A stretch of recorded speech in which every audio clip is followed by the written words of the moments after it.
नमस्ते प्रणाम। मैं प्रतीक्षा तिवारी बोल रही हूँ। मैं एक गीत सुनाने जा रही हूँ। अगर आप सबको अच्छा लगे तो लाइक शेयर, नए हो तो सब्सक्राइब करना मत भूलिएगा और कमेंट में बताइएगा कि मेरा गीत कैसा लगा। आपके कमेंट का इंतजार रहेगा मुझे।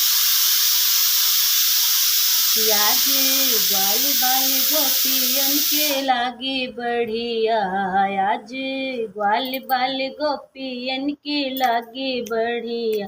कान्हा बंसी बजावे ले कदम के डरिया हो, कान्हा बंसी बजावे ले कदम के डरिया हो। सब ग्वाल बाल गोपियन के लागे सब वाली बाली गोपियन के लागे बढ़िया।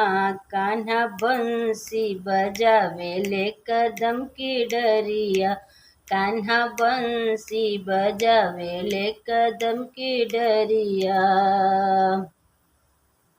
बंसी के धुन सुन मगन नगरिया, बंसी के धुन सुने मगन नगरिया।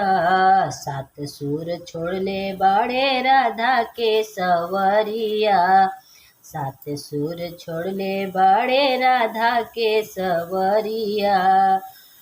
राधा रानी सब नाच, राधा रानी अब नाचले पहिन के सड़िया हो, राधा नाचले अब वो पहिन के सड़िया हो। कान्हा बांसुरी बजावे ले कदम के डरिया, कान्हा बांसुरी बजावे ले कदम के डरिया।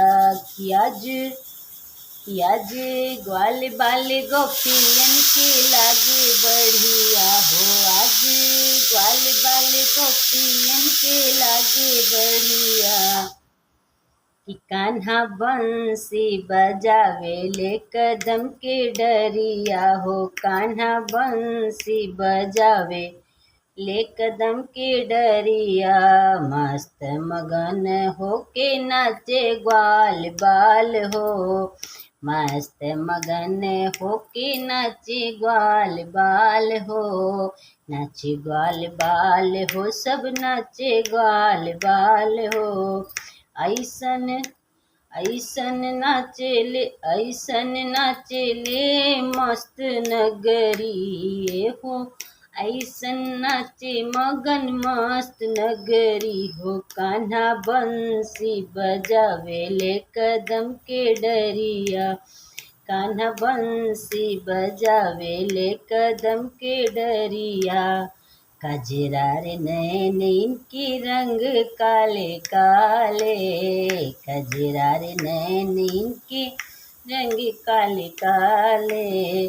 तिरछी नजरिया से घायल करेला, ये तो तिरछी नजरिया से घायल करेला हो। कान्हा बंसी बजावे ले कदम की डरिया, कान्हा बंसी बजावे ले कदम के डरिया हो। आज ग्वाल बाल गोपियन के लागे बढ़िया हो, आज ग्वाल बाल गोपियन के लागे बढ़िया। कान्हा बंसी बजावे ले कदम की डरिया, कान्हा बंसी बजावे ले कदम की डरिया।